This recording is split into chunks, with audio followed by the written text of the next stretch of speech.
ವಿದ್ಯಾರ್ಥಿಗಳೇ, ಈ ದಿನ ನಾನು 10ನೇ ತರಗತಿಯ ಪ್ರಥಮ ಭಾಷೆ ಕನ್ನಡ ವಿಷಯದ ಪ್ರಥಮ ಪದ್ಯ ಭಾಗವಾದಂತಹ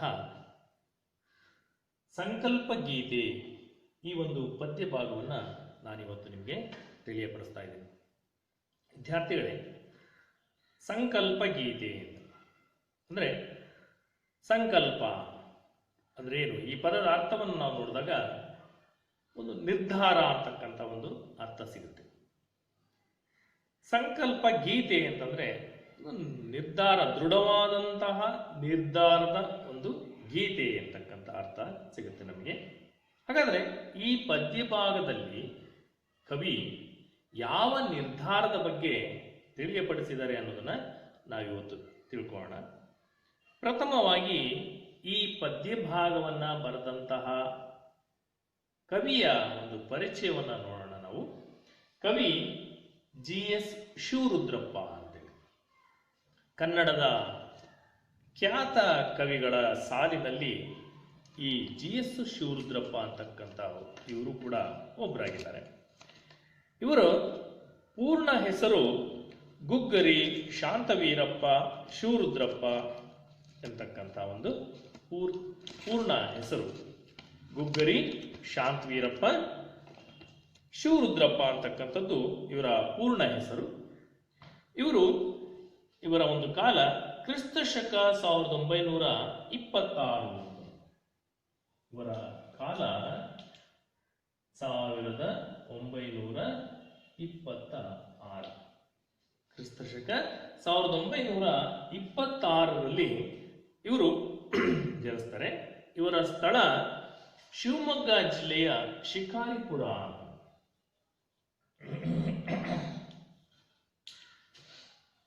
ಶಿವಮೊಗ್ಗ ಜಿಲ್ಲೆಯ ಶಿಕಾರಿಪುರ ತಾಲೂಕು. ಶಿಕಾರಿಪುರ ತಾಲೂಕಿನಲ್ಲಿ ಜನಿಸಿದಂತಹ GS ಶಿವರುದ್ರಪ್ಪ ಇವರು ಮೈಸೂರು, ಉಸ್ಮಾನಿಯಾ ಮತ್ತು ಬೆಂಗಳೂರು ವಿಶ್ವವಿದ್ಯಾನಿಲಯದಲ್ಲಿ ಕನ್ನಡ ಪ್ರಾಧ್ಯಾಪಕರಾಗಿ, ಕನ್ನಡ ಅಧ್ಯಯನ ಕೇಂದ್ರದ ನಿರ್ದೇಶಕರಾಗಿ ಸೇವೆಯನ್ನ ಸಲ್ಲಿಸಿದ್ದಾರೆ. ಇವರು ಹಲವಾರು ಕೃತಿಗಳನ್ನ ಬರೆದಿದ್ದಾರೆ. ಆಧುನಿಕ ಕನ್ನಡದ ಪ್ರಮುಖ ಕವಿಗಳಲ್ಲಿ ಒಬ್ಬರಾದಂತಹ GS ಶಿವರುದ್ರಪ್ಪ ಇವರು ಬರೆದಿರ್ತಕ್ಕಂಥ ಹಲವಾರು ಕೃತಿಗಳಲ್ಲಿ ಕೆಲವೊಂದು ಕೃತಿಗಳನ್ನು ನಾವಿಲ್ಲಿ ನೋಡೋಣ. ಸಾಮಗಾನ ಅಂತೀವಿ. ಕೃತಿಗಳು ಸಾಮಗಾನ GS ಶಿವರುದ್ರಪ್ಪ ಅವರು ಬರೆದಿರ್ತಕ್ಕಂಥ ಒಂದು ಕೃತಿಯಾಗಿದೆ. ಸಾಮಗಾನ, ಚೆಲುವು ಒಲವು, ದೇವಶಿಲ್ಪ, ದೀಪದ ಹೆಜ್ಜೆ, ಅನಾವರಣ, ವಿಮರ್ಶೆಯ ಪೂರ್ವ ಪಶ್ಚಿಮ, ಮಾಸ್ಕೋದಲ್ಲಿ 22 ದಿನಗಳು, ಸೌಂದರ್ಯ ಸಮೀಕ್ಷೆ, ಹೀಗೆ ಮೊದಲಾದಂತಹ ಕೃತಿಗಳನ್ನ ಇವರು ರಚಿಸಿದ್ದಾರೆ. ಸೌಂದರ್ಯ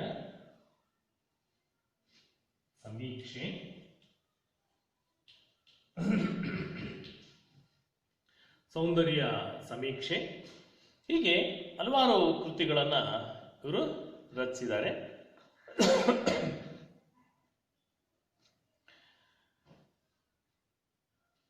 ಈ GS ಶಿವರುದ್ರಪ್ಪ ಇವರು ಕನ್ನಡ ಸಾಹಿತ್ಯಕ್ಕೆ, ಕನ್ನಡ ಸಾಹಿತ್ಯ ಪ್ರಪಂಚಕ್ಕೆ ನೀಡಿರ್ತಕ್ಕಂಥ ಕೊಡುಗೆ ಅಪಾರವಾದಂತಹ ಒಂದು ಕೊಡುಗೆ ಆಗಿದೆ. ಇವರು ಕೊಟ್ಟಂತಹ ಬರೆದಂತಹ ಹಲವಾರು ಕೃತಿಗಳಿಗೆ ಇವರಿಗೆ ಕೇಂದ್ರ ಸಾಹಿತ್ಯ ಅಕಾಡೆಮಿ ಪ್ರಶಸ್ತಿ ಕೂಡ ಸಿಕ್ಕಿದೆ. ಕೇಂದ್ರ ಸಾಹಿತ್ಯ ಅಕಾಡೆಮಿ ಪ್ರಶಸ್ತಿ ಕೂಡ ಇವರಿಗೆ ದೊರೆತಿದೆ. ಅಂದರೆ ಕಾವ್ಯಾರ್ಥ ಚಿಂತನ ಅನ್ನುವ ಒಂದು ಕೃತಿಗೆ ಕೇಂದ್ರ ಸಾಹಿತ್ಯ ಅಕಾಡೆಮಿ ಪ್ರಶಸ್ತಿ ದೊರೆತಿದೆ. ಮತ್ತೆ ಶಿವರುದ್ರಪ್ಪ ಅವರು ಹಂಪಿ ವಿಶ್ವವಿದ್ಯಾನಿಲಯದ ನಾಡೋಜ ಪುರಸ್ಕಾರಕ್ಕೆ ಭಾಜನರಾಗಿದ್ದಾರೆ. ಹಂಪಿ ಕನ್ನಡ ವಿಶ್ವವಿದ್ಯಾನಿಲಯದಲ್ಲಿ ಇವರಿಗೆ ನಾಡೋಜ ಎಂಬ ಪ್ರಶಸ್ತಿ ಕೂಡ ಸಿಕ್ಕಿದೆ ಇವರಿಗೆ. ಬೆಂಗಳೂರು ಮತ್ತು ಕುವೆಂಪು ವಿಶ್ವವಿದ್ಯಾನಿಲಯಗಳು ಇವರಿಗೆ, ಬೆಂಗಳೂರು ಮತ್ತು ಕುವೆಂಪು ಯೂನಿವರ್ಸಿಟಿ ಈ GS ಶಿವರುದ್ರಪ್ಪ ಅವರ ಸಾಹಿತ್ಯ ಕೃಷಿಗೆ ಗೌರವ ಡಿ.ಲಿಟ್ ಕೂಡ ಸಿಕ್ಕಿದೆ ಇವರಿಗೆ. ಗೌರವ ಡಿ.ಲಿಟ್, ಗೌರವ ಡಿ.ಲಿಟ್ ಪ್ರಶಸ್ತಿ ಕೂಡ ಸಿಕ್ಕಿದೆ. ಹಾಗೇನೆ ರಾಷ್ಟ್ರಕವಿ ಅಂತಕ್ಕಂಥ ಒಂದು ಅಭಿಧಾನಕ್ಕೆ ಇವರು ಭಾಜನರಾಗಿದ್ದಾರೆ. ರಾಷ್ಟ್ರಕವಿ ಅಂತ, ರಾಷ್ಟ್ರಕವಿ ಕನ್ನಡದ ಪ್ರಪ್ರಥಮ ರಾಷ್ಟ್ರಕವಿ ಗೋವಿಂದ ಪೈ, ಹಾಗೆ ಕುವೆಂಪು ಅವರ ಸಾಲಿನಲ್ಲಿ ಇವರು ಕೂಡ ನಿಲ್ತಕ್ಕಂಥ ಒಬ್ಬ ಹೆಸರಾಂತ ಕವಿಯಾಗಿದ್ದಾರೆ. ಈ GS ಶಿವರುದ್ರಪ್ಪ ಅವರು ಬರೀ ಇಷ್ಟಕ್ಕೆ ಇವರ ಒಂದು ಪ್ರಶಸ್ತಿಗಳ ಸಾಲು ಮುಕ್ತಾಯ ಆಗಲಿಲ್ಲ. ಇವರಿಗೆ ಪಂಪ ಪ್ರಶಸ್ತಿ ಸಿಕ್ಕಿದೆ. ಜೊತೆಗೆ 1992ರಲ್ಲಿ ದಾವಣಗೆರೆಯಲ್ಲಿ ನಡೆದಂತಹ ಅಥವಾ ದಾವಣಗೆರೆಯಲ್ಲಿ ಸಮಾವೇಶಗೊಂಡಂತಹ 61ನೆಯ ಅಖಿಲ ಭಾರತ ಕನ್ನಡ ಸಾಹಿತ್ಯ ಸಮ್ಮೇಳನದ ಅಧ್ಯಕ್ಷತೆಯ ಪಟ್ಟ GS ಶಿವರುದ್ರಪ್ಪ ಅವರಿಗೆ ಸಿಕ್ಕಿತು. ಅಖಿಲ ಭಾರತ ಕನ್ನಡ ಸಾಹಿತ್ಯ ಸಮ್ಮೇಳನದ ಅಧ್ಯಕ್ಷತೆಯ ಪಟ್ಟ ಇವರಿಗೆ ಸಿಕ್ಕಿತು. ಹೀಗೆ ಹಲವಾರು ಇವರ ಒಂದು ಕಾರ್ಯ ಸಾಧನೆಗಾಗಿ ಹಲವಾರು ಪ್ರಶಸ್ತಿಗಳು ಇವರಿಗೆ ಲಭಿಸಿದವೆ. GS ಶಿವರುದ್ರಪ್ಪ ಅವರು ಬರೆದಿರ್ತಕ್ಕಂತಹ ಎದೆ ತುಂಬಿ ಹಾಡಿದೆನು ಎಂಬ ಕವನ ಸಂಕಲನದಿಂದ ಪ್ರಸ್ತುತ ಈ ಒಂದು ಪದ್ಯ ಭಾಗವನ್ನ ಆರಿಸಿಕೊಳ್ಳಲಾಗಿದೆ. ಎದೆ ತುಂಬಿ ಹಾಡಿದೆನು.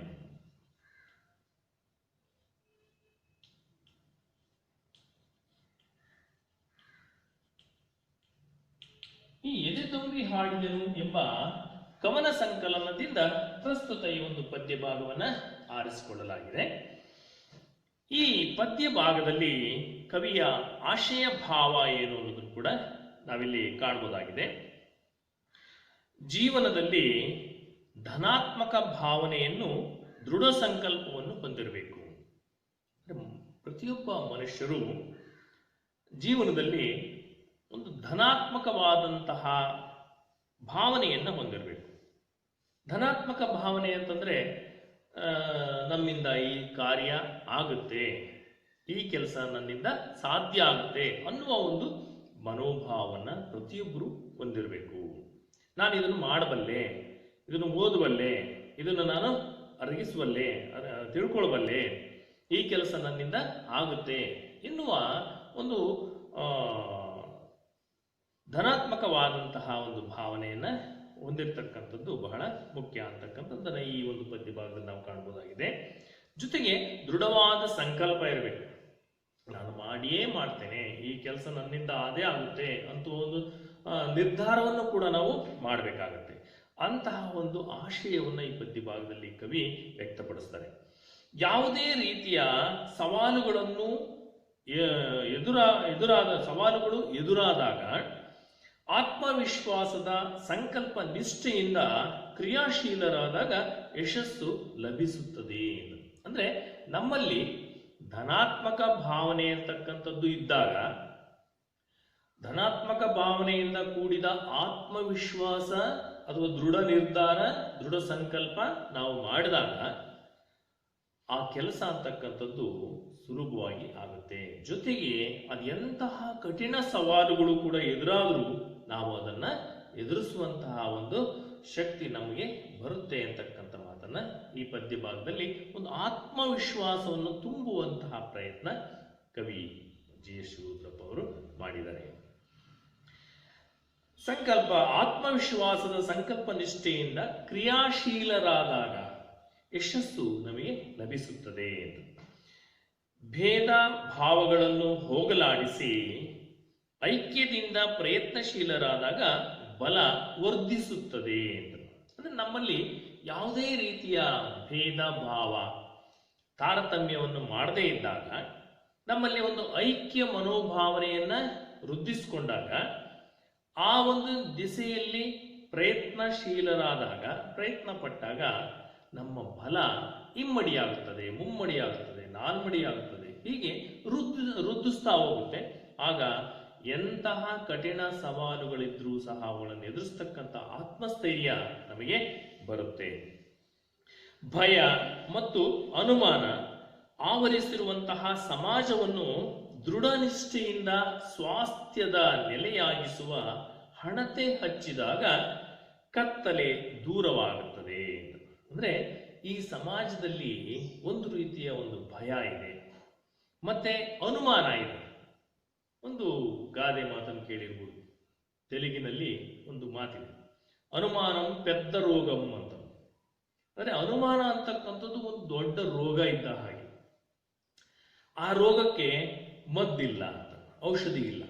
ಹಾಗಾಗಿ ಈ ಸಮಾಜದಲ್ಲಿರ್ತಕ್ಕಂತಹ ಅನುಮಾನ ಮತ್ತೆ ಭಯ, ಈ ಮೂಢನಂಬಿಕೆಗಳಿಂದ ತುಂಬಿರ್ತಕ್ಕಂತಹ ಭಯ, ಈ ಭಯ ಮತ್ತು ಅನುಮಾನವನ್ನ ಆವರಿಸಿರ್ತಕ್ಕಂತಹ ಈ ಸಮಾಜದಲ್ಲಿ ದೃಢನಿಷ್ಠೆಯಿಂದ ಒಂದು ಸ್ವಾಸ್ಥ್ಯ, ಒಂದು ಉತ್ತಮವಾದಂತಹ ಸ್ವಾಸ್ಥ್ಯವನ್ನ ನೆಲೆಯಾಗಿಸುವ, ಉತ್ತಮವಾದಂತಹ ಒಂದು ಸಮಾಜ ನಿರ್ಮಾಣ ಮಾಡುವಂತಹ ಒಂದು ಪ್ರೀತಿಯ ಒಂದು ಹಣತೆಯನ್ನ ಹಚ್ಚಿದಾಗ ಅಲ್ಲಿ ಆ ದೀಪದ ಬೆಳಕಿಗೆ ಕತ್ತಲೆಯ ಹೇಗೆ ಮಾಯವಾಗುತ್ತೋ ಹಾಗೆ ಪ್ರೀತಿಯ ಒಂದು ಆತ್ಮವಿಶ್ವಾಸದ ನುಡಿಗಳನ್ನು ತುಂಬಿದಾಗ ಅವರಲ್ಲಿರ್ತಕ್ಕಂಥ, ಸಮಾಜದಲ್ಲಿರ್ತಕ್ಕಂಥ ಭಯವನ್ನು ಹೋಗ್ಲಾಡಿಸ್ಬೋದು.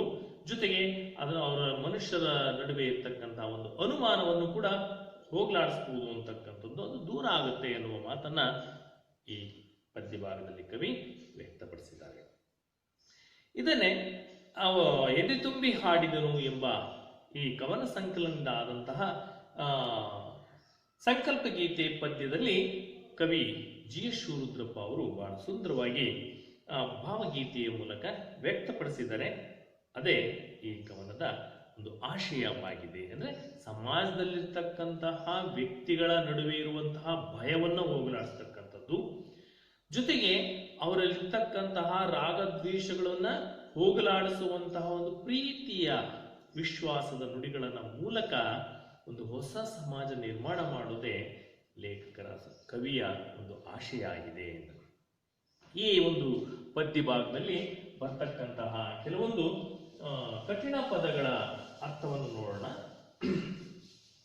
ಕಠಿಣ ಪದಗಳು ಕಂದಿದ ಅಂತ ಅಂದ್ರೆ ಮಸುಕಾದ, ಕಂದಿದ, ಕಂದಿದ, ಮಸುಕಾದ, ಮಂಜಾದ, ಮಸುಕಾದ ಅಥವಾ ಮೊಬ್ಬಾದ, ಮೊಬ್ಬು ಮೊಬ್ಬು, ಮಸುಕು ಮಸುಕು, ಮಂಜು ಮಂಜಾಗಿರ್ತಕ್ಕಂಥದ್ದು. ವಸಂತ ಅಂತ, ವಸಂತ ಅಂದ್ರೆ ಸಮೃದ್ಧಿಯ ಸಂಕೇತ. ಬೇಸಿಗೆ ಕಾಲದಲ್ಲಿ ಗಿಡ ಮರಗಳೆಲ್ಲ ಒಣಗಿಬಿಟ್ಟು ಏನಾಗಿದೆ ಅಂದ್ರೆ ಎಲೆಗಳೆಲ್ಲ ಉದುರಿರ್ತವೆ. ಅದೇ ವಸಂತ ಕಾಲ ಬಂದ ತಕ್ಷಣ ಆ ಎಲೆಗಳೆಲ್ಲ ಉದುರಿರ್ತಕ್ಕಂಥ ಜಾಗದಲ್ಲಿ ಹೊಸ ಎಲೆಗಳು ಚಿಗುರು ಬಂದು ನೋಡೋದಕ್ಕೆ ಹಚ್ಚ ಹಸಿರು ಕಾಣುತ್ತೆ. ಆಗ ಪ್ರಕೃತಿ ಸೌಂದರ್ಯ ಇಮ್ಮಡಿಯಾಗುತ್ತೆ. ಅದು ವಸಂತ ಅಂದ್ರೆ ಸಮೃದ್ಧಿಯ ಸಂಕೇತ ಇದೆ. ಕಲುಷಿತ, ಕಲುಷಿತ ಅಂದ್ರೆ ಮಲಿನ, ಕಲುಷಿತ.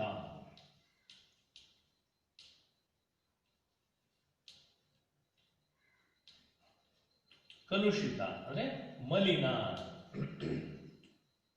ಕಲುಷಿತ ಮಲಿನ.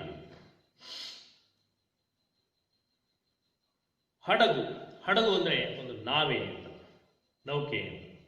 ಪಥ, ಪಥ ಅಂದ್ರೆ ದಾರಿ. ಹಣತೆ ಅಂತ, ಹಣತೆ ಅಂದ್ರೆ ದೀಪ, ಹಣತೆ ದೀಪ, ಹಣತೆ ದೀಪ. ಬರಡು, ಬರಡು ಅಂದ್ರೆ ಪೊಳ್ಳು ಅಥವಾ ಪಾಳು ಬಿದ್ದಿರ್ತಕ್ಕಂತಹ ನೆಲಕ್ಕೆ ಬರಡು ನೆಲ ಅಂತ ಕರೀತಾರೆ. ಬರಡು ಅಂದ್ರೆ ಪಾಳು ಬಿದ್ದಿರೋದು ಅಂತ. ಇವು ಈ ಪದ್ಯದಲ್ಲಿ ಬಂದಿರತಕ್ಕಂಥ ಕೆಲವೊಂದು ಕಠಿಣ ಪದಗಳಾಗಿದ್ದಾವೆ. ಪದ್ಯಕ್ಕೆ ಬರೋಣ. ಈ ಪದ್ಯಕ್ಕೆ ಮೊದಲು, ಪದ್ಯದ ಮೊದಲು ಪ್ರವೇಶ ಅಂತಕ್ಕಂಥದ್ದು ನೋಡೋಣ. ಹಿಂದೆ ಗುರುವಿದ್ದ, ಮುಂದೆ ಗುರಿ ಇತ್ತು. ಹಿಂದೆ ಗುರುವಿದ್ದ, ಮುಂದೆ ಗುರಿ ಇತ್ತು. ಸಾಗುತ್ತಿತ್ತು ಧೀರರ ದಂಡು. ಅಂದ್ರೆ ಹಿಂದೆ ಒಬ್ಬ ಉತ್ತಮವಾದಂತಹ ಗುರು ಇದ್ರು. ಅವರ ಹಿಂದೆ ಶಿಷ್ಯರ ವೃಂದ ಇತ್ತು. ಆ ಶಿಷ್ಯರಿಗೆ ಎದುರಿಗೆ ಒಂದು ಗುರಿ ಇತ್ತು. ನಾನು ಜೀವನದಲ್ಲಿ ಇಂಥದನ್ನೇ ಸಾಧಿಸಬೇಕು ಅಂತಕ್ಕಂಥ ಒಂದು ಗುರಿ ಇಟ್ಕೊಂಡಿರ್ತಿದ್ರು. ಅದು ಈಗ ವಿದ್ಯಾರ್ಥಿಗಳು ಹೆಂಗಿದ್ದಾರಪ್ಪ ಅಂತಂದ್ರೆ, ಮುಂದೆ ಗುರಿನೂ ಇಲ್ಲ, ಹಿಂದೆ ಗುರುನೂ ಇಲ್ಲ. ಅದಕ್ಕೆ ಹೇಳೋದು, ಯಾವುದೇ ಒಬ್ಬ ವಿದ್ಯಾರ್ಥಿ ಆಗಿರಲಿ ಅಥವಾ ಒಬ್ಬ ವ್ಯಕ್ತಿ ಆಗಿರಲಿ, ಜೀವನದಲ್ಲಿ ಯಾವುದಾದ್ರೂ ಒಂದು ಗುರಿಯನ್ನ ಅವನು ಇಟ್ಕೊಂಡಿರ್ಬೇಕು. ಜೊತೆಗೆ ಉತ್ತಮವಾದಂತಹ ಒಂದು ಮಾರ್ಗದರ್ಶನವನ್ನು ನೀಡ್ತಕ್ಕಂಥವರ ಸಲಹೆ ಸೂಚನೆಗಳನ್ನ ಅವರು ಪಡಿಬೇಕು. ಆಗ ಎಂತಹ ಒಂದು ಅದು ಕಠಿಣ ಸವಾಲಾಗಿದ್ರು ಅದನ್ನ ಎದುರಿಸ್ತಕ್ಕಂಥ ಶಕ್ತಿ ನಮ್ಮಲ್ಲಿ ವೃದ್ಧಿಸುತ್ತದೆ ಅಂತಕ್ಕಂಥ ಮಾತನ್ನ ಇದರಿಂದ ಗುರುತಿಸಬಹುದಾಗಿದೆ. ಹಿಂದೆ ಗುರುವಿದ್ದ, ಮುಂದೆ ಗುರಿ ಇತ್ತು, ಸಾಗುತ್ತಿತ್ತು ಧೀರರ ದಂಡು ಎಂಬ ವಾಕ್ಯ ಹಿಂದಿನ ತಲೆಮಾರಿನ ಯುವಕರಿಗಿದ್ದ ನೆಲೆಯನ್ನು ತಿಳಿಸುತ್ತದೆ ಎಂದು. ಅಂತಹ ದಾರಿಯಲ್ಲಿ ಹೋದಂತಹ ಹಲವಾರು ಯುವಕರು ಉತ್ತಮವಾದಂತಹ ಭವಿಷ್ಯವನ್ನ ನಿರ್ಮಾಣ ಮಾಡಿರ್ತಕ್ಕಂಥದ್ದನ್ನು ನಾವು ಕಾಣಬಹುದಾಗಿದೆ. ಉದಾಹರಣೆಗೆ ರಾಮಕೃಷ್ಣ ಪರಮಹಂಸರಂತಹ ಗುರುಗಳನ್ನು ಹೊಂದಿದ್ದ ವಿವೇಕಾನಂದರು ಅವರು ತೊಟ್ಟಂತಹ ಪಣ ಅಥವಾ ಮುಂದೆ ಅವರು ಇಟ್ಟುಕೊಂಡಿದ್ದಂತಹ ಗುರಿ, ಅವರು ಪಡೆದಂತಹ ಸಫಲತೆ, ಇವೆಲ್ಲವನ್ನು ನಾವು ಕಾಣಬಹುದಾಗಿದೆ. ಹಾಗೇನೆ ಎಷ್ಟೋ ಜನ ಯುವಕರು ಈ ನಮ್ಮ ಇತಿಹಾಸದಲ್ಲಿ ಇತಿಹಾಸ ಪುರುಷರಾಗಿ ಉಳಿದಿರ್ತಕ್ಕಂಥದ್ದನ್ನು ನಾವು ಕಾಣಬಹುದಾಗಿದೆ. ಹಿಂದಿನ ತಲೆಮಾರಿನ ಯುವಕರಿಗಿದ್ದ ನೆಲೆಯನ್ನು ತಿಳಿಸುತ್ತದೆ. ಹೋಗಬೇಕಾದ ದಾರಿ, ತಲುಪಬೇಕಾದ ಗುರಿ ಸ್ಪಷ್ಟವಾಗಿದ್ದರೆ, ಇದು ಬಹಳ ಮುಖ್ಯ. ಹೋಗಬೇಕಾದಂತಹ ದಾರಿ ಸ್ಪಷ್ಟವಾಗಿರಬೇಕು, ಜೊತೆಗೆ ತಲುಪಬೇಕಾದಂತಹ ಗುರಿ ಅದು ಕೂಡ ಸ್ಪಷ್ಟವಾಗಿರಬೇಕು. ಸ್ಪಷ್ಟತೆ ಇಲ್ಲದೆ ಇದ್ರೆ ಯಾವ ಕಾರ್ಯವೂ ಕೂಡ ಅದು ಪೂರ್ಣ ಆಗುವುದಿಲ್ಲ, ಎಲ್ಲವೂ ಅಪೂರ್ಣ ಆಗುತ್ತೆ. ನಾವು ಹೋಗ್ತಕ್ಕಂಥ ದಾರಿ ಸ್ಪಷ್ಟವಾಗಿದ್ರೆ, ತಲುಪಬೇಕಾದಂತಹ ಗುರಿ ಸ್ಪಷ್ಟತೆಯಿಂದ ಕೂಡಿದ್ರೆ ನಾವು ಅರ್ಧ ಯಶಸ್ಸನ್ನ ಗಳಿಸಿದ ಹಾಗೆ, ಅರ್ಧ ನಾವು ಜಯವನ್ನ ಪಡೆದ ಹಾಗೆ ಎಂಬ ಮಾತನ್ನ ಇಲ್ಲಿ ತಿಳಿಸ್ತಾ, ಸ್ವಾತಂತ್ರ್ಯ ನನ್ನ ಆಜನ್ಮ ಸಿದ್ಧ ಹಕ್ಕು ಎಂದ ತಿಲಕರು ಸ್ವಾತಂತ್ರ್ಯ ಗಳಿಸುವುದೇ ಜೀವನದ ಏಕೈಕ ಸಂಕಲ್ಪ ಎಂದುಕೊಂಡ ರಾಷ್ಟ್ರಪಿತ ಗಾಂಧೀಜಿ ಇವರೆಲ್ಲ ಸಾಧಕರೆನಿಸಿಕೊಂಡರು. ಹಾಗಾಗಿ ಮುಂದೆ ಗುರಿಯನ್ನು ಇಟ್ಕೊಂಡಿರಬೇಕು, ಹಿಂದೆ ಒಂದು ಸ್ಪಷ್ಟವಾದಂತಹ ಒಂದು ನಿರ್ದೇಶನ ಇಡ್ತಕ್ಕಂಥ ಗುರು ಇರಬೇಕು. ಜೊತೆಗೆ ನಮ್ಮ ಗುರಿ ಮತ್ತು ಹೋಗ್ತಕ್ಕಂಥ ದಾರಿ ಸ್ಪಷ್ಟತೆಯಿಂದ ಕೂಡಿದ್ರೆ ಆಗ ನಾವು ಯಶಸ್ಸನ್ನು ಗಳಿಸೋದಕ್ಕೆ ಸಾಧ್ಯ ಆಗುತ್ತೆ ಅಂತಕ್ಕಂಥದ್ದು ನಾವಿಲ್ಲಿ ಕಾಣಬಹುದಾಗಿದೆ. ಇತಿಹಾಸ ದಾಖಲಿಸುವುದು, ನೆನಪಿಸುವುದು ಇಂತಹ ಸಾಧಕನು ತಾನು ಕಂಡ ಕನಸನ್ನು ಅದೆಷ್ಟೇ ತೊಡಕುಗಳು ಬಂದರೂ, ಅಡ್ಡಿ ಆತಂಕಗಳು ಎದುರಾದರೂ ನನಸಾಗಿಸುತ್ತಾರೆ ಅಂತ. ಅಂದ್ರೆ ಸಾಧನೆ ಮಾಡೋದಕ್ಕೆ ಹೊರಟಂತ ವ್ಯಕ್ತಿ ಅದು ಎಷ್ಟೇ ಆತಂಕಗಳು, ಅಡ್ಡಿ ಆತಂಕಗಳು ಬಂದರೂ ಸಹ ಅವನು ಧೈರ್ಯವಾಗಿ ಮುನ್ನುಗ್ಗಿ ಎದುರಿಸಿ ಅವನು ಸಾಧನೆಯನ್ನ ಮಾಡ್ತಕ್ಕಂಥ ಛಲ ಅವನಲ್ಲಿ ಉದ್ಭವ ಆಗುತ್ತೆ. ಜೊತೆಗೆ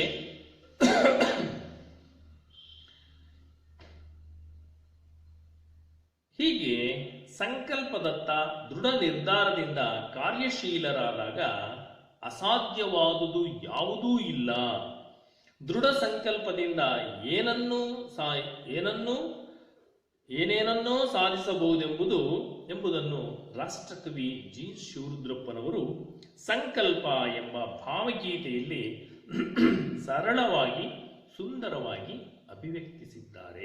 ಅಭಿವ್ಯಕ್ತಪಡಿಸಿದ್ದಾರೆ. ಸಂಕಲ್ಪ ಗೀತೆ ಅಂತಕ್ಕಂಥ ಈ ಒಂದು ಪದ್ಯಭಾಗದಲ್ಲಿ ಜಿ ಎಸ್ ಶಿವರುದ್ರಪ್ಪ ಅವರು ಬಹಳ ಸುಂದರವಾಗಿ ವ್ಯಕ್ತಪಡಿಸಿದ್ದಾರೆ. ಅದೇನು ಅನ್ನೋದನ್ನು ನೋಡೋಣ ಬನ್ನಿ. ಪದ್ಯಭಾಗಕ್ಕೆ ಪದ್ಯ ಸಂಕಲ್ಪ ಗೀತೆ. ಸುತ್ತಲೂ ಕವಿಯುವ ಕತ್ತಲೆಯೊಳಗೆ ಪ್ರೀತಿಯ ಹಣತೆಯ ಹಚ್ಚೋಣ, ಬಿರುಗಾಳಿಗೆ ಹೊಯ್ದಾಡುವ ಹಡಗನು ಎಚ್ಚರದಲ್ಲಿ ಮುನ್ನಡೆಸೋಣ. ಸುತ್ತ ಸುತ್ತಲೂ ಕವಿಯುವ ಕತ್ತಲೆಯೊಳಗೆ ಪ್ರೀತಿಯ ಹಣತೆಯ ಹಚ್ಚೋಣ. ಬಿರುಗಾಳಿಗೆ ಹೊಯ್ದಾಡುವ ಹಡಗನು ಎಚ್ಚರದಲ್ಲಿ ಮುನ್ನಡೆಸೋಣ, ಎಚ್ಚರದಲ್ಲಿ ಮುನ್ನಡೆಸೋಣ. ಕಲುಷಿತವಾದಿ ನದಿ ಜಲಗಳಿಗೆ ಮುಂಗಾರಿನ ಮಳೆಯಾಗೋಣ. ಬರಡಾಗಿರುವಿ ಕಾಡು ಮೇಡುಗಳ ವಸಂತವಾಗುತ್ತ ಮುಟ್ಟೋಣ. ಬರಡಾಗಿರುವಿ ಕಾಡು ಮೇಡುಗಳ ವಸಂತವಾಗುತ್ತ ಮುಟ್ಟೋಣ. ಸುತ್ತಲೂ ಕವಿಯುವ ಕತ್ತಲೆಯೊಳಗೆ ಪ್ರೀತಿಯ ಹಣತೆಯ ಹಚ್ಚೋಣ. ಬಿದ್ದುದನ್ನು ಮೇಲೆಬ್ಬಿಸಿ ನಿಲ್ಲಿಸಿ ಹೊಸ ಭರವಸೆಗಳ ಕಟ್ಟೋಣ. ಬಿದ್ದುದನ್ನು ಮೇಲೆಬ್ಬಿಸಿ ನಿಲ್ಲಿಸಿ ಹೊಸ ಭರವಸೆಗಳ ಕಟ್ಟೋಣ.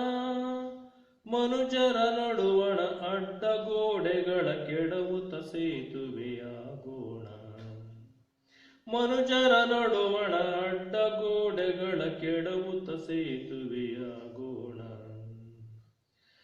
ಮತಗಳು ಎಲ್ಲವೂ ಪಥಗಳು ಎನ್ನುವ ಹೊಸ ಎಚ್ಚರದೊಳು ಬದುಕೋಣ. ಮತಗಳು ಎಲ್ಲವೂ ಪಥಗಳು ಎನ್ನುವ ಹೊಸ ಎಚ್ಚರದೊಳು ಬದುಕೋಣ. ಭಯ ಸಂಶಯದೊಳು ಕಂದಿದ ಕಣ್ಣೊಳು ನಾಳಿನ ಕನಸನು ಬಿತ್ತೋಣ, ನಾಳಿನ ಕನಸನು ಬಿತ್ತೋಣ. ಸುತ್ತಲೂ ಕವಿಯುವ ಕತ್ತಲೆಯೊಳಗೆ ಪ್ರೀತಿಯ ಹಣತೆಯ ಹಚ್ಚೋಣ, ಪ್ರೀತಿಯ ಹಣತೆಯ ಹಚ್ಚೋಣ. ಈ ಒಂದು ಸುಂದರವಾದಂಥ ಭಾವಗೀತೆ, ಸಂಕಲ್ಪ ಗೀತೆ ಎನ್ನುವ ಈ ಒಂದು ಪದ್ಯ ಭಾಗದಲ್ಲಿ ಕವಿ ಒಂದೊಂದು ಚರಣದಲ್ಲೂ ಎಂತಹ ಅದ್ಭುತವಾದಂತಹ ಒಂದು ಸತ್ಯವನ್ನ ಅಡಗಿಸಿರ್ತಕ್ಕಂಥದ್ದು ನಾವಿಲ್ಲಿ ಕಾಣಬಹುದಾಗಿದೆ. ವಿದ್ಯಾರ್ಥಿಗಳೇ, ಈಗ ಒಂದೊಂದಾಗಿ ಪದ್ಯ ಭಾಗವನ್ನು ನಾವು ಅದರ ಒಂದು ಭಾವಾರ್ಥವನ್ನು ತಿಳ್ಕೊಳ್ಳೋಣ. ಅದಕ್ಕೂ ಮೊದಲು ನೀವು ಈ ಪದ್ಯವನ್ನು ಮೌನವಾಗಿ ಒಂದು ನಿಮಿಷ ಓದ್ಕೊಳ್ಳಿ, ನೋಡೋಣ. ಅದಾದ ಮೇಲೆ ಇದರ ಭಾವಾರ್ಥ ನೋಡೋಣ.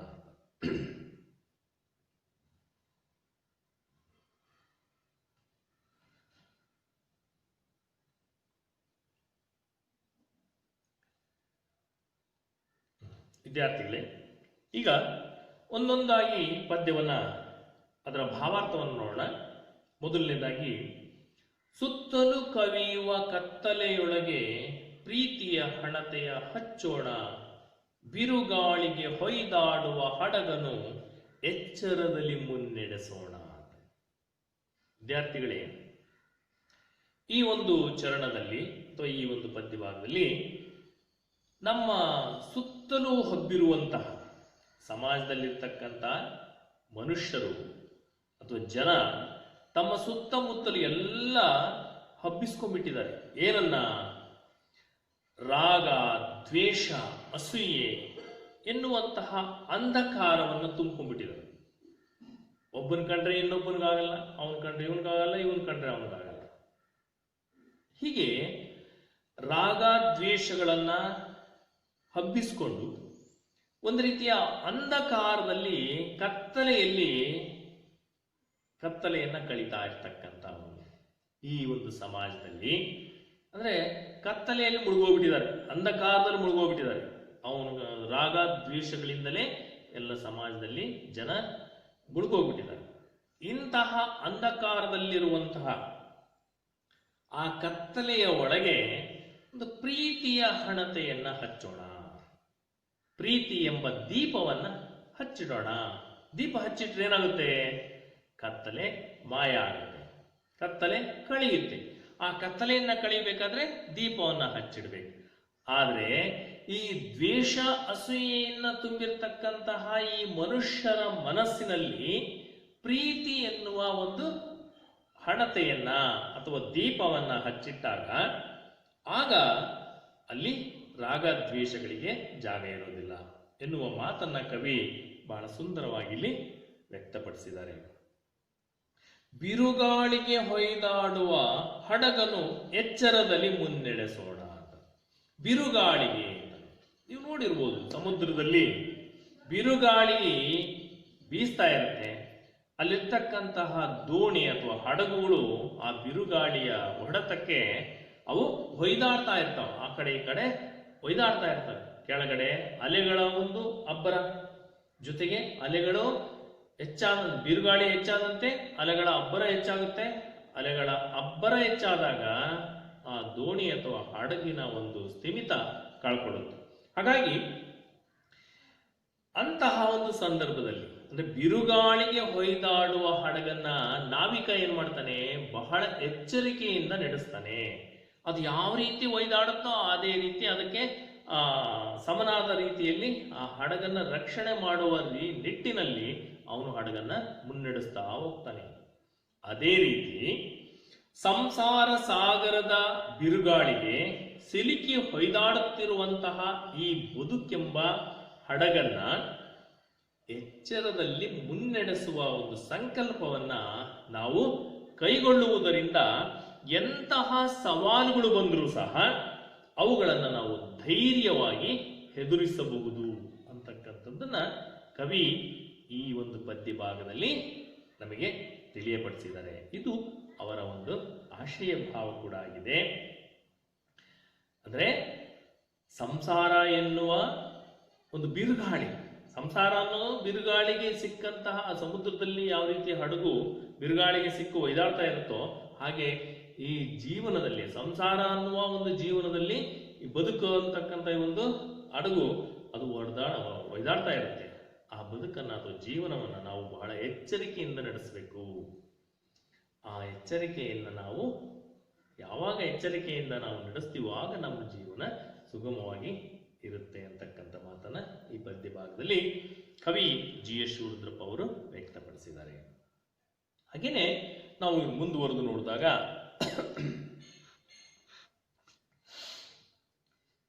ಕಲುಷಿತವಾದಿ ನದಿ ಜಲಗಳಿಗೆ ಮುಂಗಾರಿನ ಮಳೆಯಾಗೋಣ. ಕಲುಷಿತವಾದಿ ನದಿ ಜಲಗಳಿಗೆ ಮುಂಗಾರಿನ ಮಳೆಯಾಗೋಣ. ಬರಡಾಗಿರುವಿ ಕಾಡು ಮೇಡುಗಳ ವಸಂತವಾಗುತ್ತ ಮುಟ್ಟೋಣ. ಅಂದ್ರೆ ಕಲುಷಿತವಾದಂತಹ ನದಿ ಜಲಗಳಿಗೆ ಮುಂಗಾರಿನ ಮಳೆಯಾಗೋಣ. ಅಂದ್ರೆ ಈ ಮನುಷ್ಯನ, ಅಂದ್ರೆ ಈ ಮಾನವನ ದುರಾಸೆಗೆ, ಮನುಷ್ಯ ಆಸೆ ಬರುಕ ಪ್ರಾಣಿ ಅಂತ ನಾವು ಭಾವಿಸ್ಕೊಂಡಿದ್ವಿ, ಆದ್ರೆ ದುರಾಸೆ ಬರುಕ ಪ್ರಾಣಿ. ನೋಡಿ, ನಾವು ಒಂದು ಸಣ್ಣ ಉದಾಹರಣೆಯನ್ನು ನಾವು ನೋಡಿದಾಗ, ಯಾವುದೇ ಒಂದು ಪ್ರಾಣಿ ಅಥವಾ ಪಕ್ಷಿ ಆಗಿರ್ಲಿ, ಒಂದು ಪಕ್ಷಿ ನೋಡಿದಾಗ ಆ ಪಕ್ಷಿ ಏನ್ ಮಾಡುತ್ತೆ, ಅವತ್ತಿನ ದಿನಕ್ಕೆ ಎಷ್ಟು ಬೇಕೋ ಅಷ್ಟು ಕಾಳನ್ನ ಅದು ತಿಂದು ತನ್ನ ಗೂಡು ಸೇರ್ಕೊಳ್ಳುತ್ತೆ. ಅವತ್ತಿನ ಜೀವನಕ್ಕೆ ಎಷ್ಟು ಬೇಕೋ ಅಷ್ಟು ಆಹಾರವನ್ನ ಅದು ಸೇವಿಸಿ ಅದು ಜೀವನವನ್ನ ನಡೆಸುತ್ತೆ. ಆದ್ರೆ ಮನುಷ್ಯ ಹಾಗಲ್ಲ. ಅವತ್ತಿನ ಜೀವನಕ್ಕೆ ಬೇಕಾದಂತ ಆಹಾರದ ಜೊತೆಗೆ ಮುಂದಿನ ಪೀಳಿಗೆಗೂ ಆಗುವಷ್ಟು ಅವನು ಆಸ್ತಿ, ಅಂತಸ್ತು, ಸಂಪತ್ತನ್ನ ಕೂಡಿಡ್ತಾ ಹೋಗ್ತಾನೆ. ಅದಕ್ಕೆ ಮನುಷ್ಯನಿಗೆ ದುರಾಸೆ ಅಂತಕ್ಕಂಥದ್ದು ಹೆಚ್ಚು ಅನ್ನೋದನ್ನ ಕವಿ ಬಹಳ ಸೂಕ್ಷ್ಮವಾಗಿ ಇಲ್ಲಿ ವ್ಯಕ್ತಪಡಿಸಿದ್ದಾರೆ. ಮಾನವನ ಒಂದು ದುರಾಸೆಗೆ, ಮನುಷ್ಯ ತನ್ನ ದುರಾಸೆಗೆ ಏನ್ ಮಾಡಿದ್ದಾನೆ ಅಂತಂದ್ರೆ ಎಲ್ಲದನ್ನೂ ಕಬಳಿಸ್ತಾ ಬರ್ತಾ ಇದ್ದಾನೆ. ನದಿ ಜಲಗಳನ್ನು ಅವುಗಳನ್ನು ಬಿಟ್ಟಿಲ್ಲ. ಸ್ವತಂತ್ರವಾಗಿ ಹರಿತಕ್ಕಂಥ ನದಿಗಳಿಗೆ ಅಲ್ಲಿ ಕೂಡ ಕಲುಷಿತಗೊಳಿಸಿರ್ತಕ್ಕಂಥದ್ದನ್ನು ನಾವು ಕಾಣಬಹುದು. ಫ್ಯಾಕ್ಟ್ರಿ, ಕೈಗಾರಿಕೆಗಳು, ದೊಡ್ಡ ದೊಡ್ಡ ಕೈಗಾರಿಕೆಗಳು ಅದರಿಂದ ಬಂದಂತಹ ಮಲಿನಗೊಂಡಂತ ನೀರನ್ನ ಈ ನದಿಗಳಿಗೆ, ಸರೋವರಗಳಿಗೆ, ಕೆರೆಗಳಿಗೆ ಬಿಟ್ಟು ಅವನು ತನ್ನ ಸ್ವಾರ್ಥತೆಯನ್ನ ಮೆರಿತಾ ಇದ್ದಾನೆ. ಅದರಲ್ಲಿರ್ತಕ್ಕಂಥ ಎಷ್ಟೋ ಜಲಚರ ಜೀವಿಗಳು ಅವುಗಳನ್ನ ಮಲಿನಗೊಂಡಂತ ನೀರನ್ನ ಸೇವಿಸಿ ಸಾವನ್ನಪ್ತಾ ಇದ್ದಾರೆ. ಜೊತೆಗೆ ಪ್ರಕೃತಿ ಒಂದು ರೀತಿ ಮಲಿನ ಆಗ್ತಾ ಇದೆ. ಇಂತಹ ಮಲಿನವನ್ನ ತೊಳಿಬೇಕಾದ್ರೆ, ಈ ಕೊಳೆಯನ್ನ ತೊಳಿಬೇಕಾದ್ರೆ, ಉದಾಹರಣೆ ನೋಡಿರ್ಬೋದು ನೀವು, ಹಳ್ಳಿನಲ್ಲಿ ಚರಂಡಿಗಳು ಇರ್ತವೆ. ಚರಂಡಿಗಳು ಎಲ್ಲ ಕಟ್ಕೊಂಡಿರ್ತವೆ.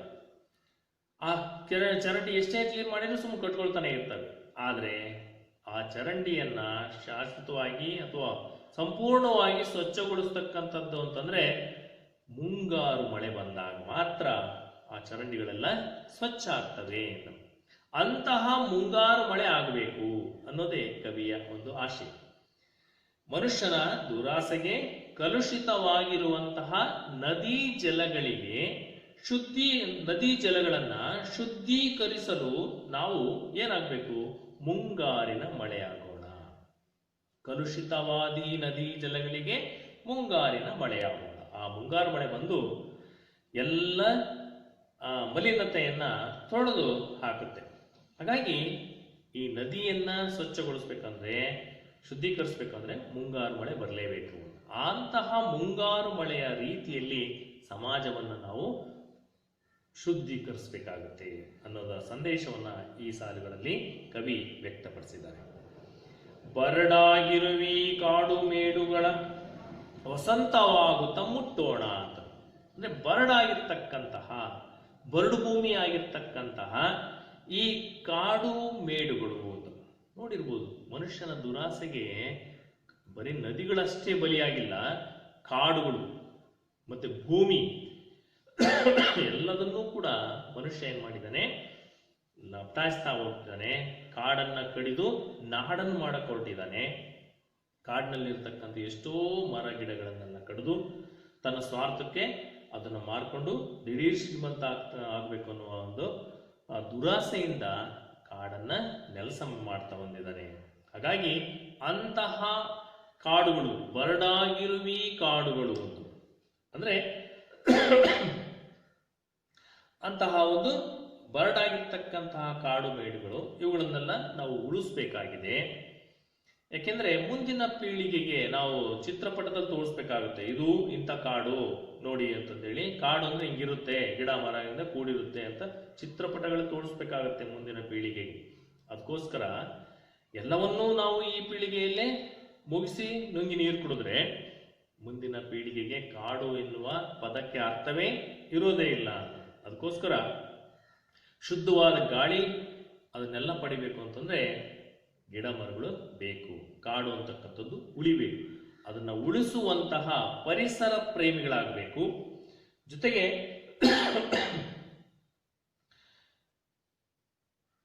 ಪರಿಸರ ಪ್ರೇಮಿಯಾಗಬೇಕು. ಕಾಡು ಮೇಡುಗಳು ಬರಡಾಗಿದ್ದು ಇವುಗಳನ್ನು ಉಳಿಸಬೇಕು ನಾವು. ಅದಕ್ಕಾಗಿ ನಾವು ಹಚ್ಚ ಹಸುರಿನಿಂದ ಕಂಗೊಳಿಸುವಂತಹ ಸಮೃದ್ಧವಾದಂತಹ ವಸಂತ ಕಾಲವನ್ನು ನಾವು ಎದುರುಕೊಳ್ಬೇಕು. ಅಂದ್ರೆ ವಸಂತ ಆಗುವುದರ ಮೂಲಕ, ವಸಂತ ಕಾಲ ಬರುವುದರ ಮೂಲಕ ಯಾವ ರೀತಿ ಆ ಬರಡಾಗಿರ್ತಕ್ಕಂಥ ಕಾಡನ್ನ, ಅಂದ್ರೆ ಬೋಳು ಬಿದ್ದಿರ್ತಕ್ಕಂಥ ಮರವನ್ನ ಹಚ್ಚ ಹಸುರಾಗಿ ನಿರ್ಮಾಣ ಮಾಡುತ್ತೋ, ಹಾಗೆ ಸಮಾಜದಲ್ಲಿರ್ತಕ್ಕಂತಹ ಈ ಮಲಿನತೆಯನ್ನೆಲ್ಲ ತೊಳೆದು ನಾವು ಹೊಸ ಸಮಾಜವನ್ನು ನಿರ್ಮಾಣ ಮಾಡೋಣ ಅನ್ನೋದೇ ಈ ಪದ್ಯದ, ಅಂದ್ರೆ ಪರಿಸರ ಸಂರಕ್ಷಣೆಯ ಸಂಕಲ್ಪವನ್ನು ಮಾಡೋಣ, ಜೊತೆಗೆ ಸಮೃದ್ಧವಾದಂತಹ ಸಮಾಜವನ್ನು ಕಟ್ಟೋಣ ಅನ್ನುವುದೇ ಕವಿಯ ಒಂದು ಆಶಯ ಆಗಿದೆ. ಮುಂದಿನ ಪದ್ಯದಲ್ಲಿ ನೋಡೋಣ. ಬಿದ್ದುದನು ಮೇಲೆಬ್ಬಿಸಿ ನಿಲ್ಲಿಸಿ, ಬಿದ್ದುದನು ಮೇಲೆಬ್ಬಿಸಿ ನಿಲ್ಲಿಸಿ ಹೊಸ ಭರವಸೆಗಳ ಕಟ್ಟೋಣ, ಮನುಜರ ನಡುವಣ ಅಡ್ಡಗೋಡೆಗಳ ಕೆಡವುತ ಸೇತುವೆಯಾಗೋಣ ಅಂತ. ಅಂದ್ರೆ ಸಮಾಜದಲ್ಲಿರ್ತಕ್ಕಂತಹ ಎಷ್ಟೋ ದುರಾಚಾರಗಳು, ಮೂಢನಂಬಿಕೆಗಳು, ಅನ್ಯಾಯ, ಅಕ್ರಮ, ಅನೀತಿ ಇವುಗಳೆಲ್ಲ ತುಂಬಿ ತುಳುಕ್ತಾ ಇದೆ. ಇವುಗಳ ಜೊತೆಗೆ ಅತ್ಯಾಚಾರ, ಅನಾಚಾರ, ಅಸ್ಪೃಶ್ಯತೆ, ಅಸಮಾನತೆ ಇವುಗಳಿಂದ ಅಧಃಪತನಗೊಂಡಿರುವಂತಹ ಸಮಾಜವನ್ನ, ಅಂದ್ರೆ ಈ ಅನ್ಯಾಯ, ಅನೀತಿ, ಅಕ್ರಮ, ಅತ್ಯಾಚಾರ, ಅನಾಚಾರ, ಅಸ್ಪೃಶ್ಯತೆ ಇವುಗಳಿಂದ ಏನಾಗಿದೆ ಅಂದ್ರೆ ಸಮಾಜ ಅಧಃಪತನಕ್ಕಿಳಿದಿದೆ. ಅದರ ಅಂತ್ಯವನ್ನು ಕಾಣ್ತಾ ಇದೆ, ಸಮಾಜದ ಒಂದು ಅಂತ್ಯ ಕಾಣ್ತಾ ಇದೆ. ಇಂತಹ ಒಂದು ಅಧಃಪತನಗೊಂಡಿರ್ತಕ್ಕಂಥ ಸಮಾಜವನ್ನ ಹೊಸ ಭರವಸೆಗಳ ಮೂಲಕ ಅದನ್ನ ಮೇಲೆತ್ತಬೇಕು ಅಂತಕ್ಕಂಥದ್ದು ಕವಿಯ ಒಂದು ಆಶಯ ಆಗಿದೆ. ಅಂದ್ರೆ ಈಗ ಉದಾಹರಣೆಗೆ ಅತ್ಯಾಚಾರಕ್ಕೆ ಒಳಗಾಗಿರ್ತಕ್ಕಂತಹ, ದೌರ್ಜನ್ಯಕ್ಕೆ ಒಳಗಾಗಿರ್ತಕ್ಕಂತಹ ವ್ಯಕ್ತಿಗಳಿಗೆ ಹೊಸ ಭರವಸೆಯನ್ನು ತುಂಬೋಣ. ಈಗ ಕಷ್ಟದ ದಿನ ಬಂದಿದೆ ನಿನಗೆ, ಮುಂದೆ ಒಳ್ಳೇದಾಗುತ್ತೆ, ನೀನು ಧೈರ್ಯವಾಗಿ ಅದನ್ನು ಎದುರಿಸಬೇಕು ಅಂತಕ್ಕಂಥ ಒಂದು ಧೈರ್ಯದ ಒಂದು ಸಲಹೆಯನ್ನ, ಸೂಚನೆಯನ್ನ ಅಥವಾ ಒಂದು ಸಾಂತ್ವನದ ನುಡಿಗಳನ್ನು ಹೇಳಿದಾಗ ಅವನಲ್ಲಿ ಏನೋ ಒಂದು ರೀತಿ ಹೊಸ ಭಾವನೆಯಿಂದ ಅವನು ಚೇತರಿಸಿಕೊಂಡು ಮೇಲೆದ್ದೇಳ್ತಾನೆ ಅಂತಕ್ಕಂಥ ಮಾತನ್ನು ಕವಿ ಹೇಳಿದ್ದಾರೆ. ಈ ಒಂದು ಪದ್ಯ ಭಾಗದಲ್ಲಿ ತಿಳಿಸಿದ್ದಾರೆ. ಅತ್ಯಾಚಾರ, ಅನಾಚಾರ, ಅಸ್ಪೃಶ್ಯತೆ, ಅಸಮಾನತೆಗಳಿಂದ ಕೂಡಿರ್ತಕ್ಕಂತಹ ಅಥವಾ ಅಧಪತನಗೊಂಡಿರ್ತಕ್ಕಂಥ ಈ ಸಮಾಜವನ್ನ ಹೊಸ ಭರವಸೆಗಳ ಮೂಲಕ ಮೇಲೆತ್ತಬೇಕು. ಜೊತೆಗೆ ಭಾಷೆ, ಜಾತಿ, ಮತ, ಧರ್ಮಗಳ ಭೇದ ಭಾವದಿಂದ ಮನುಷ್ಯರ ನಡುವೆ ಇರ್ತಕ್ಕಂತಹ, ಉದಾಹರಣೆ ನೋಡಿ, ಮನುಜರ ನಡುವಣ ಅಡ್ಡಗೋಡೆಗಳ ಕೆಡವುತ ಸೇತುವೆಯಾಗೋಣ.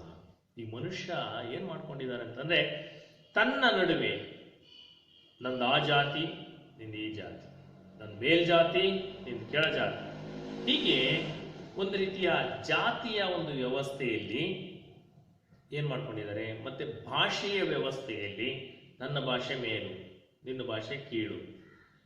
ಜೊತೆಗೆ ಮತ, ನಂದು ಇಂತಹ ಮತ, ನಂದು ಹಿಂದೂ ಧರ್ಮದ ಒಂದು ಹೆಸರಿನಲ್ಲಿ ಜೈನ ಧರ್ಮ, ಕ್ರೈಸ್ತ ಧರ್ಮ, ಇಸ್ಲಾಂ ಧರ್ಮ, ಹೀಗೆ ನಮ್ಮ ಭಾರತ ದೇಶದಲ್ಲಿ ಹಲವಾರು ಧರ್ಮಗಳು ಇದಾವೆ, ಹಲವಾರು ಜಾತಿಗಳಿದಾವೆ, ಹಲವಾರು ಮತಗಳಿದಾವೆ, ಹಲವಾರು ಭಾಷೆಗಳಿದಾವೆ. ಹೀಗೆ ಎಲ್ಲ ಜಾತಿ, ಮತ, ಭಾಷೆ, ಧರ್ಮ ಇವುಗಳ ಒಂದು ಭೇದ ಭಾವದಿಂದ ಏನಾಗಿದೆ ಅಂತಂದ್ರೆ, ಮನುಷ್ಯರ ನಡುವೆ ಒಂದು ರೀತಿಯ ಅಡ್ಡಗೋಡೆ ಅಂತಕ್ಕಂಥದ್ದನ್ನು ಕಟ್ಕೊಂಡ್ಬಿಟ್ಟಿದ್ದೀವಿ. ನಮಗೆ ನಾವೇ ಅಡ್ಡಗೋಡೆ ಇಟ್ಕೊಂಡ್ಬಿಟ್ಟಿದ್ದೀವಿ. ಬೇರೆಯವರು ಅದಕ್ಕೆ ಬರಬಾರದು, ನಮ್ಮ ಇದರಲ್ಲಿ ಬರಬಾರದು, ನಮ್ಮ ಧರ್ಮದಲ್ಲಿ ಅವ್ರು ಬರಬಾರದು, ನಮ್ಮ ಧರ್ಮನೇ ಶ್ರೇಷ್ಠ, ಅವರ ಧರ್ಮ ಕೀಳು, ಹೀಗೆ ನಮ್ಮ ಭಾಷೆನೇ ಶ್ರೇಷ್ಠ, ಅವರ ಭಾಷೆ ಕೀಳು, ಹೀಗೆ ಜಾತಿ, ಮತ, ಧರ್ಮ ಭೇದ ಇವುಗಳಿಂದ ಭೇದ ಭಾವದಿಂದ ಕೂಡಿ ನಮ್ಮಷ್ಟಕ್ಕೆ ನಾವೇ ಅಡ್ಡಗೋಡೆಯನ್ನ ಕಟ್ಕೊಂಡ್ಬಿಟ್ಟಿದ್ದೀವಿ. ಅಂತಹ ಅಡ್ಡಗೋಡೆಗಳನ್ನ ಕೆಡವಿ ಸಮಾನತೆಯ ಒಂದು ಮನೋಭಾವನೆಯನ್ನ ಮೂಡಿಸ್ತಕ್ಕಂತಹ ಒಂದು ಸೇತುವೆ ಆಗಬೇಕು ಅನ್ನೋದು ಕವಿಯ ಆಶಯ. ಅಂದ್ರೆ ಎಲ್ಲಾ ಜಾತಿ ಧರ್ಮಗಳ ಭೇದ ಭಾವ ಇಲ್ಲದೆ ಎಲ್ಲರೂ ಸಮಾನರು, ನಾವೆಲ್ಲ ಒಂದೇ ಅನ್ನುವ ಒಂದು ಭಾವನೆಯನ್ನ, ಐಕ್ಯತಾ ಭಾವನೆಯನ್ನ ಮೂಡಿಸ್ತಕ್ಕಂಥದ್ದು ಕವಿಯ ಆಶಯ ಆಗಿದೆ. ಅಂತವ್ರು ಏನ್ ಮಾಡಬೇಕು ಅಂದ್ರೆ, ಆ ಮನುಷ್ಯರ ನಡುವೆ ಇರ್ತಕ್ಕಂಥ ಅಡ್ಡಗೋಡೆಗಳನ್ನ ಕೆಡವಿ ಜಾತಿ, ಮತ, ಪಂಥ ಅಥವಾ ಭಾಷೆ ಇವುಗಳ ಒಂದು ಭೇದ ಭಾವ, ತಾರತಮ್ಯವನ್ನ ಹೋಗಲಾಡಿಸಿ ಎಲ್ಲರೂ ಸಮಾನರು ಅನ್ನುವ ಭಾವನೆಯನ್ನ ಬಿತ್ತಬೇಕು, ಅಂತ ಮನೋಭಾವನೆಯನ್ನ ಬೆಳೆಸಬೇಕು ಅನ್ನೋದೇ ಕವಿಯ ಆಶಯ ಆಗಿದೆ. ಒಂದು ರೀತಿಯ ಸೇತುವೆಯಾಗಿ, ಅಂದ್ರೆ ಆ ಧರ್ಮದ ಈ ಧರ್ಮದ ನಡುವೆ ಎರಡು ನದಿಗಳನ್ನ ಕೂಡಿಸ್ತಕ್ಕಂಥದ್ದು, ಅಥವಾ ಎರಡು ಪ್ರದೇಶಗಳನ್ನ ಮಧ್ಯೆ ಒಂದು ನದಿ ಹರಿತಿದ್ರೆ ಮೇಲೆ ಸೇತುವೆ ಆಗ್ತೀವಿ ನಾವು, ಆ ಊರು ಈ ಊರು ಹೋಗಿ ಬರೋದಕ್ಕೆ ಅನುಕೂಲ ಆಗಿದೆ. ಹಾಗೆ ಎರಡು ಧರ್ಮಗಳ ನಡುವೆ ಇರ್ತಕ್ಕಂಥ ಅಡ್ಡಗೋಡೆಯನ್ನು ಹೊಡೆದಾಕಿ ಅಥವಾ ಅವುಗಳಲ್ಲಿರ್ತ ಮನಸ್ಸಿನಲ್ಲಿರ್ತಕ್ಕಂಥ ಭೇದ ಭಾವವನ್ನು ಹೋಗಲಾಡಿಸಿ ಸಮಾನತೆಯ ಭಾವನೆಯನ್ನ ತುಂಬತಕ್ಕಂಥ ಒಂದು ಪ್ರಯತ್ನ ಆಗಬೇಕು ಅನ್ನೋದೇ ಕವಿಯ ಆಶಯ. ಜೊತೆಗೆ ಸಮಾಜವನ್ನ ಉದ್ಧರಿಸುತ್ತಾ, ಒಟ್ಟಾರೆಯಾಗಿ ಸಮಾಜವನ್ನ ಉದ್ಧಾರ ಮಾಡ್ತಾ ಭಾವೈಕ್ಯತೆಯನ್ನ ಬೆಳೆಸಬೇಕು ಅನ್ನೋದೇ ಕವಿಯ ಒಂದು ಆಶಯ ಆಗಿದೆ. ಇದು ಈ ಪದ್ಯದ ಒಂದು ಭಾವಾರ್ಥ. ಇನ್ನು ಮುಂದಿನ ಪದ್ಯದಲ್ಲಿ ನೋಡೋಣ. ಮತಗಳೆಲ್ಲವೂ ಪಥಗಳು ಎನ್ನುವ ಹೊಸ ಎಚ್ಚರದೊಳು ಬದುಕೋಣ, ಭಯ ಸಂಶಯದೊಳು ಕಂದಿದ ಕಣ್ಣೊಳು ನಾಡಿನ ಕನಸನ್ನು ಬಿತ್ತೋಣ ಅಂತ. ಅಂದ್ರೆ ಎಲ್ಲಾ ಮತಗಳು, ನಾನಾಗ್ಲೇ ಹೇಳಿದ ಹಾಗೆ ಎಲ್ಲ ಮತಗಳು ಸಾಧನೆಯ ದಾರಿಗಳು. ಯಾವುದೇ ಧರ್ಮ ಆಗಿರ್ಲಿ, ಜಾತಿ ಆಗಿರ್ಲಿ ಅಥವಾ ಭಾಷೆ ಆಗಿರ್ಲಿ, ಇವೆಲ್ಲವೂ ಸಾಧನೆಯನ್ನ ಮಾಡ್ತಕ್ಕಂತಹ, ಸಾಧನೆಯ ಒಂದು ಗುರಿಯನ್ನ ತಲುಪೋದಕ್ಕೆ ಇಟ್ಕೊಂಡಿರ್ತಕ್ಕಂಥ ಒಂದು ಮಾರ್ಗ, ದಾರಿ. ಹಾಗಾಗಿ ಎಲ್ಲಾ ಮತಗಳು ಸಾಧನೆಯ ದಾರಿಗಳು ಎಂಬ ಎಚ್ಚರದಲ್ಲಿ ಬದುಕುವಂತಹ ಒಂದು ಸಂಕಲ್ಪವನ್ನ ಕೈಗೊಳ್ಳುವುದರಿಂದ ದೇಶದಲ್ಲಿ ಒಂದು ರೀತಿಯ ಶಾಂತಿಯನ್ನ ನಾವು ನೆಲೆಸುವಂತೆ ಮಾಡ್ತಕ್ಕಂಥದ್ದು ನಮ್ಮ ಕರ್ತವ್ಯ ಕೂಡ ಆಗಿದೆ. ಅಂದ್ರೆ ಒಂದು ರೀತಿಯ ಸಾಧನೆಗೆ ಬೇಕಾಗಿರ್ತಕ್ಕಂಥ ದಾರಿಗಳು ಅಂತ, ಭಾಷೆ ಯಾವುದಾದ್ರೆ, ನಾಡು ಯಾವುದಾದ್ರೆ, ನುಡಿ ಯಾವುದಾದ್ರೆ, ಧರ್ಮ ಯಾವುದಾದ್ರೆ, ಆದರೆ ಸಾಧನೆ ಮುಖ್ಯ ಅಂತಕ್ಕಂಥದ್ದು ಒಂದು ಸಮಾನ ಮನೋಧೈರ್ಯವನ್ನು ಅಥವಾ ಮನೋಭಾವನೆಯನ್ನು ಬೆಳೆಸ್ತಕ್ಕಂಥದ್ದು ಬಹಳ ಮುಖ್ಯ ಅನ್ನೋದು ಕವಿಯ ಒಂದು ಆಶಯ ಆಗಿದೆ. ಜೊತೆಗೆ ನಮ್ಮಲ್ಲಿ ಇರ್ತಕ್ಕಂತಹ ಭಯ ಸಂಶಯದೊಳು ಕಂದಿದ ಕಣ್ಣೊಳು ನಾಳಿನ ಕನಸನ್ನು ಬಿತ್ತೋಣ. ಅಂದ್ರೆ ಮನುಷ್ಯ ಏನ್ ಮಾಡಿದಾನೆ, ಪ್ರತಿಯೊಬ್ಬ ಮನುಷ್ಯ ತನ್ನ ಮನಸ್ಸಿನಲ್ಲಿ ಒಂದು ರೀತಿಯ ಸಂಶಯವನ್ನ, ನಾನು ಆಗ್ಲೇ ಹೇಳಿದೆ, ಅನುಮಾನಂ ಪೆದ್ದ ರೋಗಂ ಎನ್ನುವ ಒಂದು ತೆಲುಗಿನಲ್ಲಿ ಒಂದು ಮಾತಿದೆ ಅಂತ. ಅನುಮಾನ ಅಂತಕ್ಕಂಥದ್ದು ಒಂದು ದೊಡ್ಡ ರೋಗ ಇದ್ದ ಹಾಗೆ. ಆ ರೋಗಕ್ಕೆ ಮದ್ದೇ ಇಲ್ಲ, ಮನೋ ರೋಗಕ್ಕೆ ಮದ್ದು ಇಲ್ಲ, ಔಷಧಿನೇ ಇಲ್ಲ ಅಂತ. ಗಾಯಕ್ಕೆ ಔಷಧಿ ಹಾಕ್ಬೋದು, ಅದು 1-2 ದಿನ ಅಥವಾ 1 ವಾರದಲ್ಲಿ ವಾಸಿ ಆಗುತ್ತೆ. ಆದರೆ ಮನಸ್ಸಿನ ಗಾಯಕ್ಕೆ ಔಷಧಿಯನ್ನ ಕೊಡೋದಕ್ಕೆ ಸಾಧ್ಯ ಇಲ್ಲ ಅಂತ. ಹಾಗಾಗಿ ಈ ಅನುಮಾನ ಅನ್ನೋದು ಕೂಡ ದೊಡ್ಡ ರೋಗ ಇದ್ದಾಗೆ. ಅನುಮಾನಂ ಪೆದ್ದ ರೋಗಂ ಅಂತ. ಈ ಅನುಮಾನ ಅಂತಕ್ಕಂತಹ ರೋಗಕ್ಕೆ ಔಷಧಿ ಇಲ್ಲ. ಹಾಗೆ ಸಮಾಜದಲ್ಲಿರ್ತಕ್ಕಂತಹ ಕೆಲವು ಅನುಮಾನಗಳನ್ನ ಹೋಗಲಾಡಿಸಿ, ಜೊತೆಗೆ ಜನರಲ್ಲಿರ್ತಕ್ಕಂತಹ ಕೆಲವು ಮೂಢನಂಬಿಕೆಗಳನ್ನ ಒಳಗೊಂಡು, ಮೂಢನಂಬಿಕೆಗಳನ್ನ ಜೀವನದಲ್ಲಿ ಅಳವಡಿಸ್ಕೊಂಡು ಕೆಲವು ಭಯದಿಂದ ಭಯಭೀತರಾಗಿರ್ತಾರೆ. ಅಂತಹ ಭಯವನ್ನ ಹೋಗಲಾಡಿಸ್ಬೇಕು ಮೊದಲು ನಾವು. ಅಂತಹ ಒಂದು ಭಯವನ್ನ, ಸಂಶಯವನ್ನ ಹೋಗಲಾಡಿಸುವುದರ ಮೂಲಕ ಅವುಗಳಿಂದ, ಈ ಭಯ ಮತ್ತೆ ಸಂಶಯಗಳಿಂದ ಮಸುಕಾಗಿರ್ತಕ್ಕಂತಹ ಮನಸ್ಸುಗಳಿದಾವೆ. ಆ ಒಂದು ಆ ಮನಸ್ಸಿನ ಮನುಷ್ಯನ ಒಂದು ಕಣ್ಣುಗಳಲ್ಲಿ ಏನಾಗಿದೆ ಅಂತಂದ್ರೆ ಭವಿಷ್ಯದ ಒಂದು ಹೊಂಗನಸನ್ನು ಕಾಣುವಂತಹ ಭರವಸೆಯನ್ನ ನಾವು ತುಂಬುವುದರ ಮೂಲಕ ದೃಢ ಸಂಕಲ್ಪವನ್ನ ಕೈಗೊಳ್ಳಬೇಕು. ಬಿದ್ದುದನ್ನು ಮೇಲೆಬ್ಬಿಸಿ, ನಾವು ಕಳೆದ ಪದ್ಯದಲ್ಲಿ ಬಿದ್ದುದನ್ನು ಮೇಲೆಬ್ಬಿಸಿ, ಕೆಳಗಡೆ ಬಿದ್ದಿರ್ತಕ್ಕಂಥ ಅವನಿಗೆ ಹೊಸ ಭರವಸೆಯನ್ನ ಕೊಟ್ಟಾಗ ಅವನು ಏನೋ ಒಂದು ರೀತಿ ಸಾಧನೆಯನ್ನ ಮಾಡ್ತಾನೆ. ಹಾಗೆ ಈ ಜಾತಿ, ಮತ, ಧರ್ಮ, ಪಂಥ, ಭಾಷೆ ಇವೆಲ್ಲವೂ ಸಾಧನೆಯನ್ನು ಮಾಡೋದಕ್ಕೆ ಇರ್ತಕ್ಕಂಥ ದಾರಿಗಳು. ಇವುಗಳನ್ನು ನಾವು ಹೊಸ ಎಚ್ಚರದಳು ನಾವು ಅವನ್ನ ಬದುಕಬೇಕು. ಅವುಗಳ ಜೊತೆಗೆ ಬದುಕೊಂತ ಜೊತೆಗೆ ನಮ್ಮಲ್ಲಿರ್ತಕ್ಕಂಥ, ಸಮಾಜದಲ್ಲಿರ್ತಕ್ಕಂಥ ಭಯ, ಸಂಶಯ ಇವುಗಳನ್ನು ನಾವು ಹೋಗಲಾಡಿಸ್ಬೇಕು. ಜೊತೆಗೆ ಭಯ ಸಂಶಯದೊಳು ಕಂದಿದ ಕಣ್ಣೊಳು ನಾಳಿನ ಕನಸನ್ನು ಬಿತ್ತೋಣ. ಭಯ ಸಂಶಯದಿಂದ ಕೂಡಿರ್ತಕ್ಕಂತಹ ವ್ಯಕ್ತಿಗಳು, ಅವ್ರು ಯಾವ್ದಾದ್ರು ಒಂದು ಸಾಧನೆ ಮಾಡಕ್ ಹೋದಾಗ ಅವರಿಗೆ ಭಯ, ಇದಾಗುತ್ತೋ ಇಲ್ವೋ, ಹಿಂಗ್ ತಪ್ಪಾದ್ರೆ ಹೆಂಗೆ, ಇದು ಆಗದೆ ಇದ್ರೆ ಮುಂದೆ ಹೇಗೆ ಅನ್ನುವ ಒಂದು ಭಯದಲ್ಲಿ ಬದುಕ್ತಿರ್ತಾರೆ. ಅಂಥವರಿಗೆ ಭರವಸೆಯನ್ನ ನೀಡ್ತಕ್ಕಂಥ ಒಂದು ಪ್ರಯತ್ನ ಆಗಬೇಕು. ಅಂದ್ರೆ ಅವರಲ್ಲಿ ಒಂದು ಆ ಸಂಶಯ ಇರುತ್ತಲ್ಲ, ಆ ಸಂಶಯವನ್ನ ಹೋಗಲಾಡಿಸಿ ಒಂದು ದೃಢವಾದ ಸಂಕಲ್ಪವನ್ನ, ಭರವಸೆಯ ಒಂದು ಸಂಕಲ್ಪವನ್ನು ಅವರಲ್ಲಿ ಮೂಡಿಸ್ಬೇಕು. ಆಗ ಆ ಕೆಲಸ ಅವರಿಂದ ಸಾಧ್ಯ ಆಗುತ್ತೆ. ಭಯ ಸಂಶಯದೊಳು ಕಂದಿದ ಕಣ್ಣೊಳು ಅಂದ್ರೆ ಅವ್ರ ಮನಸ್ಸಿನಲ್ಲೇ ಆ ಭಯ ಸಂಶಯ ಇಟ್ಕೊಂಡು ಅವ್ರೇನ್ ಮಾಡ್ತಾರೆ ಅಂತಂದ್ರೆ, ಇದು ನನ್ನಿಂದ ಆಗಲ್ಲ, ನನ್ನಿಂದ ಆಗಲ್ಲ, ಆಗಲ್ಲ, ಆಗಲ್ಲ, ಆಗಲ್ಲ ಅನ್ನುವ ಒಂದು ಮನೋಭೀತಿಯಲ್ಲಿ ಮುಳುಗೋಗ್ಬಿಡ್ತಾರೆ. ಹಾಗಾಗಿ ಆಗ್ತಕ್ಕಂಥ ಕೆಲಸವನ್ನ ಅವರು ಮಾಡೋದಕ್ಕೆ ವಿಫಲರಾಗ್ತಾರೆ. ಅಂತಹ ವಿಫಲತೆಯನ್ನು ಕಾಣುವಂತಹ ಮನುಷ್ಯರ ಮನಸ್ಸಿನಲ್ಲಿ ಸಫಲತೆಯನ್ನು ಕಾಣುವಂತಹ ಭರವಸೆಯನ್ನು ನಾವು ಮೂಡಿಸಿದಾಗ ಆಗ ಅವರು ಆ ಭರವಸೆಯಲ್ಲಿಯೇ ಅವರು ಆ ಕೆಲಸವನ್ನ ಮಾಡಿ ಒಂದು ಉನ್ನತವಾದಂತಹ ಒಂದು ಗುರಿಯನ್ನ, ಸಾಧನೆಯನ್ನ ಮಾಡೋದಕ್ಕೆ ಸಾಧ್ಯ ಆಗುತ್ತೆ ಅನ್ನೋದು ಕವಿಯ ಒಂದು ಆಶಯ ಆಗಿದೆ. ಜೊತೆಗೆ ಭವಿಷ್ಯದ ಹೊಂಗನಸನ್ನ, ನಾನು ಮುಂದಿನ ಒಂದು ನನ್ನ ಭವಿಷ್ಯ ಹೀಗಿರ್ಬೇಕು, ಹಾಗಿರ್ಬೇಕು ಅಂತ ಕನಸು ಕಾಣ್ತಾ ಇರ್ತಾನೆ.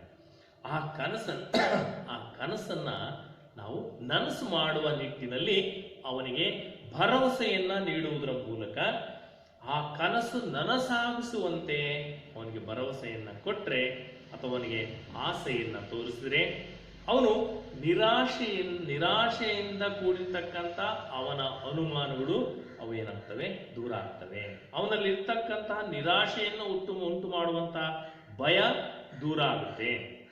ಹೀಗೆ ಆ ಭಯ ಮತ್ತು ಸಂಶಯ ಇವೆರಡನ್ನೂ ನಾವು ದೂರ ಮಾಡಿದಾಗ ಆ ಕಂದಿದ ಕಣ್ಣಿನಲ್ಲಿ ಹೊಸ ಭರವಸೆಯನ್ನು ಮೂಡಿಸಿದಾಗ ಒಂದು ಹೊಸ ಚೇತನ ಅಲ್ಲಿ ಉದ್ಭವ ಆಗುತ್ತೆ. ಆಗ ಅವನು ಮುಂದಿನ ಗುರಿಯನ್ನ ಕಾಣೋದಕ್ಕೆ ದೃಢ ಸಂಕಲ್ಪವನ್ನ ಕೈಗೊಳ್ತಾನೆ. ಆ ದೃಢ ಸಂಕಲ್ಪವನ್ನ ಕೈಗೊಳ್ಳುವಂತಹ ಕಾರ್ಯ ನಾವು ಮಾಡಬೇಕು ಅಂತಕ್ಕಂಥದ್ದು ಕವಿಯಾದಂತಹ GS ಶಿವರುದ್ರಪ್ಪ ಅವರ ಪ್ರಮುಖವಾದಂತಹ ಒಂದು ಆಶಯ ಭಾವ ಆಗಿದೆ. ಇದು ಸಂಕಲ್ಪ ಗೀತೆ ಪದ್ಯದ ಸಂಪೂರ್ಣ ಭಾವಾರ್ಥ. ಇದನ್ನ ವಿದ್ಯಾರ್ಥಿಗಳು ನೀವು ಭಾವಾರ್ಥವನ್ನ ಅರ್ಥ ಮಾಡ್ಕೊಂಡಿದ್ದೀರಾ ಅಂತ ನಾನು ಭಾವಿಸ್ತಾ ಈ ಪದ್ಯ ಭಾಗದೊಂದಿಗೆ ಮುಗಿಸ್ತಾ ಇದ್ದೀನಿ. ಧನ್ಯವಾದಗಳು. ನಮಸ್ಕಾರ.